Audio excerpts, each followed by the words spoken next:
These are the horses of GILI. It's a bit of a shock really when I got here. I can see that they all really do love their horses, but it's just very different. Hey guys, this week's video is to clear up a few misconceptions about the treatment of animals in GILI Trawangan.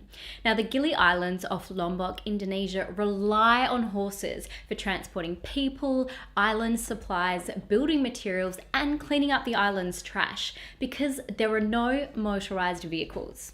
Now the first time I came here 4 years ago, I was shocked.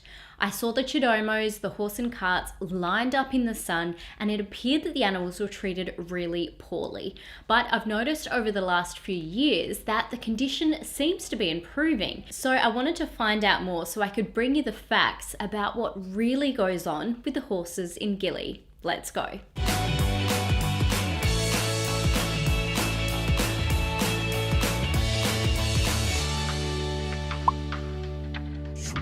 The horse is getting dental done. Okay. Hold on to it. Yes. This is the first look inside the pop-up horse clinic at GILI Trawangan, run by a group of visiting vets, students, farriers, leather workers and horse enthusiasts from Australia, alongside local vets and students. This is the makeshift clinic.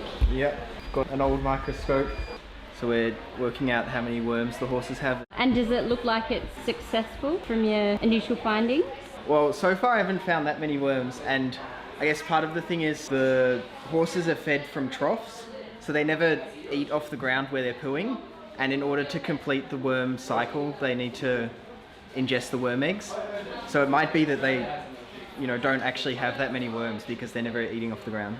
Oh, so they're actually like super healthy. In terms of worms, yeah. These veterinary students have come from the University of Melbourne to hold clinics twice a year, providing free checkups for the horses and offering information to owners to ensure the best possible care of the animals. He's 15. He's 15. About 15. That's old for a GILI horse, right? Yeah, to my understanding, yeah.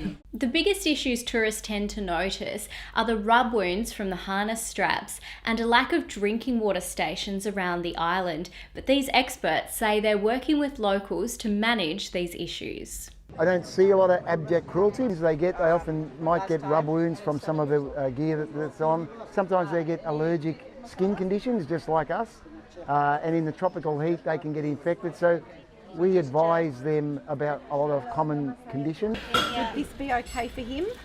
Bisa kan? Yeah, just so. So the harness will go here and he can tie it up? We need to communicate clearly what we think the problem is and what we'd like to do. It's really important and maybe respectful that we say we'd like to do that. Is that okay by you? And sometimes it isn't, and that's not always good for us to hear. They say, no, we don't want you to let the horse drink because last time we did that, he got a colic, he got upset tummy. We give him water in the feed. So I guess unless we think it's a medical emergency, I guess we've just got to let that sort of thing go. In fact, in the past, the horses only drank salty seawater.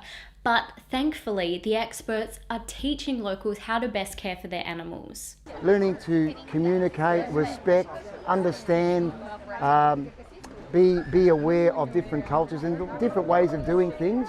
And I guess being adaptable to that, being sympathetic, being adaptable. For the last 7 years, the international charity Animal Aid Abroad, along with local groups, Horses of GILI and GILI Eco Trust, have worked together to improve the health of the horses here. It could be parasite or it could be fungal. He has old scars because he used to be treated really poorly. So he has some thickening of the skin here and there, but that's not active at the moment. Everyone here has worked to raise funds for the program through gathering donations, running quiz nights and other unique methods. I'm from Manjimup and I held a wood raffle. I had a trailer load of wood and I ended up raising about just under $700. Just a lot of it was my horse community helping, but then a lot of it was also Manjimup community. Georgia Ward is from regional Western Australia with horses of her own at home, and she says while the standards are very different and can appear shocking, the locals are trying their best.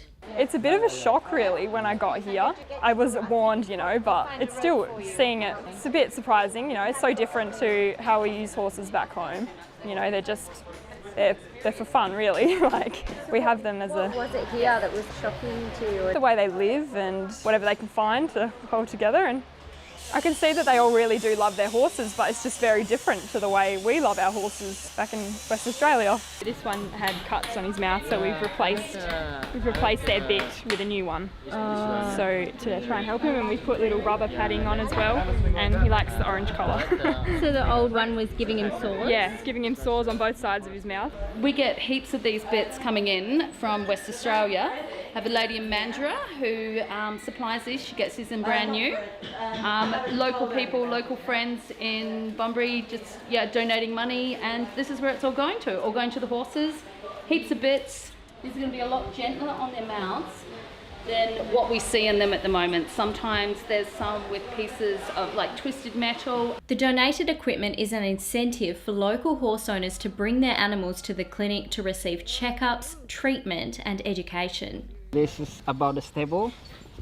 With the horse to feeding them with the proper things. We're really happy to how to now it's more educate for us how to look after our horse. Before we just like doing the like without the manual and the regular with the traditional, we just wash and taking care of the nails of the horse, bring to the traditional cuttings man for the nails.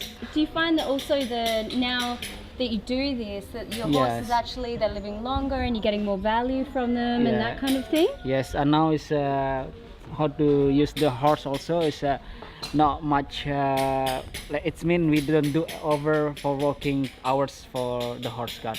There's also a horse hospital in GILI Trawangan set up and run by expat volunteers, which is also helping to teach locals the best practice for improving the standard of care the horses receive year round after some shocking incidents due to misinformation. 2 years ago, he came in with a very swollen, painful area here, and we were unable to determine what had happened, and they said he had been kicked. About 4 to 5 days later, after treating, the skin started coming off, and it became very obvious that it was a very severe burn. If you look here, you can see where it ran down his leg all the way down. So what we did, after a lot of questioning, it was determined that boiling water had been put on him because the leg was very swollen and painful, and they thought that would relieve the pain. Obviously that is incorrect. They know that now. And so we kept him in the hospital about 6 months, doing therapy mostly with honey, cleaning the wound twice a day and wrapping it until it was healed enough that he could work again. Education is lacking a lot in medical care, and so they'll often do things to animals that they would also do to themselves. It's not that they are meaning to hurt them, they just don't understand.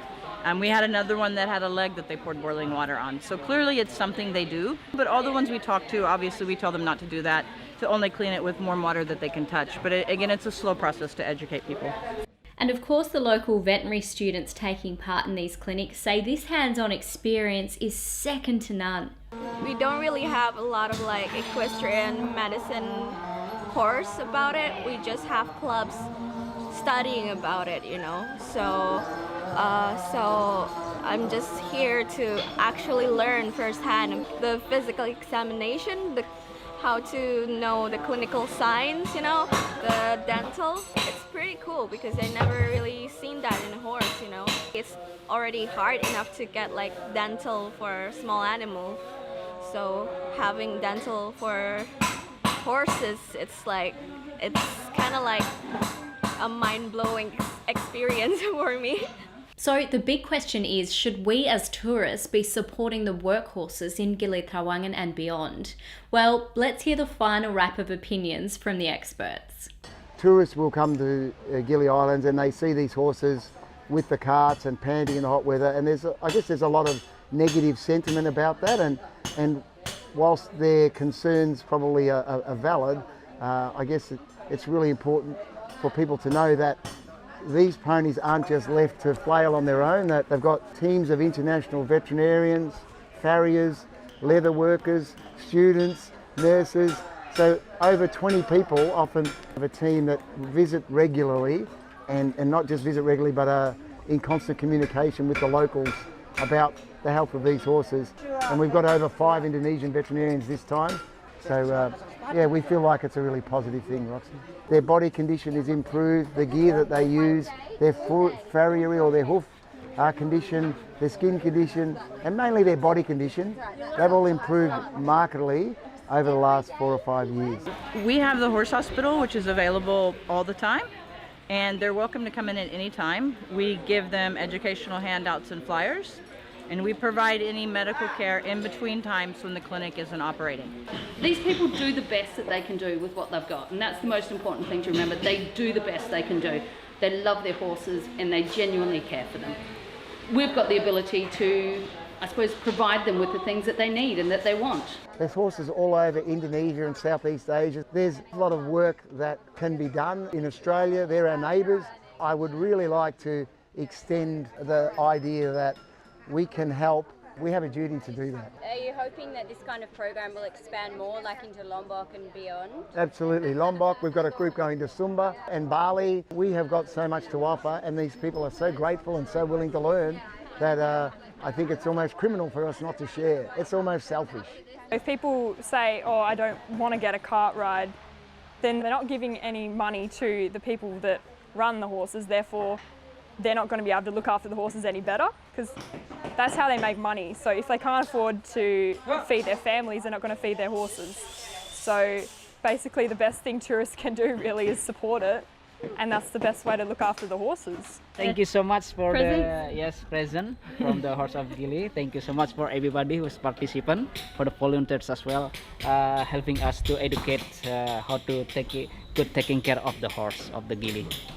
Thank you so much. Terima kasih banyak. So I hope this video has helped to shed some light behind the scenes that the tourists don't usually get to see, so that you can make your own informed decision about how the horses are treated here in GILI Trawangan. Now, that Horses of Gili Hospital runs entirely on donations, so if you would like to help out, I'll drop their link below. Thank you so much for tuning into my channel, Roxanne Taylor Media. If you like this video, please hit the like button. Check out my other videos from GILI Trawangan, Indonesia, and around the world, and hit that subscribe button, and I'll see you next week.